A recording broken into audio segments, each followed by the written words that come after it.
Corona महामारी के बीच जनता पर महंगाई की मार लगातार जारी है। गुरुवार को लगातार तीसरे दिन पेट्रोल डीजल के दामों में वृद्धि हुई है।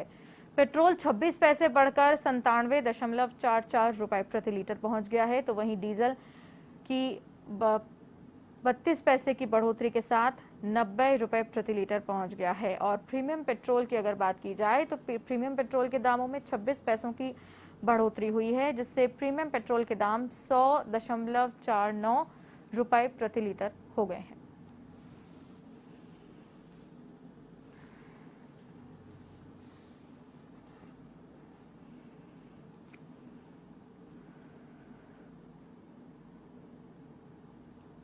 कोरोना महामारी की मार के साथ साथ अब महंगाई की मार भी कहीं ना कहीं देखने को मिल रही है। पेट्रोल और डीजल के दामों में लगातार तीसरे दिन ये इजाफा देखा जा रहा है।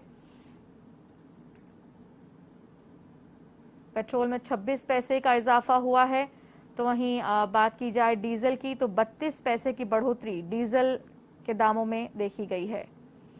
तीसरा दिन है ये जब लगातार पेट्रोल डीजल के दामों में इजाफा हो रहा है। जनता की जेब पर लगातार भार बढ़ता जा रहा है और विस्तार से जानेंगे इन दामों के बारे में और क्यों इनमें लगातार इजाफा हो रहा है। इसके लिए हमारे साथ जुड़ रहे हैं एवन संवाददाता बीके शर्मा फोन लाइन पर। जी, विस्तार से बताएं। भारतीय लगातार 3 दिन अब हो चुके हैं। पेट्रोल और डीजल की जो कीमतें हैं वो लगातार 3 दिन से बढ़ रही हैं और इसका सीधा सीधा जो एक इम्पैक्ट है वो उपभोक्ता पर इन दिनों पड़ तो रहा है, लेकिन ये भी एक धारणा जनता के बीच में है कि क्योंकि अभी तक 5 राज्यों में विधानसभा के चुनाव थे, कुछ जगह पर उपचुनाव थे और वहां पर सरकार ने इसलिए अभी तक रोका हुआ था और अब ये वापस से, क्योंकि चुनावों में जो वोट बैंक की पॉलिटिक्स होती है वो कहीं इससे प्रभावित ना हो, कीमतें बढ़ने से उनके वोटर नाराज ना हो, और इसलिए शायद ये रोके हुए थे। और उसके बाद जैसे चुनावों के परिणाम आए हैं और इसके बाद से लगातार कीमतें बढ़ रही हैं और ये भी राजनीतिक हलकों में चर्चा है कि कहीं, क्योंकि बीजेपी को यहाँ पर बंगाल में जिस तरह से हार मिली है और जो उम्मीदें थी उसको वहाँ पर सरकार बनाने की वो नहीं बन पाई, तो एक तरह सरकार की नाराजगी भी है, उसका भी खामियाजा जनता को भुगतना पड़ रहा है। लेकिन एक और सबसे बड़ा पहलू ये है कि अभी तक ये स्पष्टीकरण पेट्रोलियम कंपनियों और सरकार की ओर से नहीं आया है कि पेट्रोल और डीजल के दाम क्यों बढ़ाए जा रहे हैं, क्योंकि मैंने भी स्टडी की है और देखा है कि पहले क्रूड के जो दाम थे वो अप्रैल में लगभग $73 प्रति बैरल पहुंच गए थे, जो घट के $61 प्रति बैरल पर आ गए हैं। यानी कि अंतर्राष्ट्रीय बाजार में जो क्रूड ऑयल के दाम हैं वो बल्कि कम हुए हैं।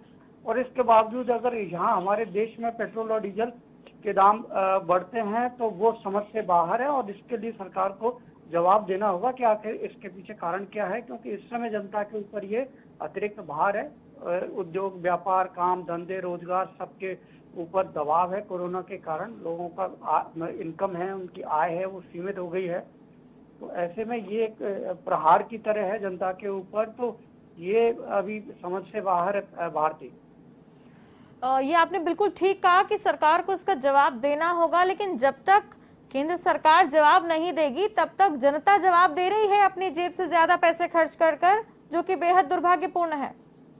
जी हाँ, बिल्कुल, क्योंकि आप जानते हैं कि कोविड गाइडलाइन के तहत जो सार्वजनिक वाहन हैं उनका इस्तेमाल कम हो रहा है, बहुत कम। जो रोडवेज बसें हैं या प्राइवेट बसें हैं या रेलवे जो ट्रेन हैं उनमें जहां पर लोग सामूहिक रूप से बैठते हैं उनकी जगह लोग निजी वाहनों का इस्तेमाल कर रहे हैं और निजी वाहनों का इस्तेमाल करते हैं तो ज्यादा उनको कीमत चुकानी पड़ती है यात्रा के लिए।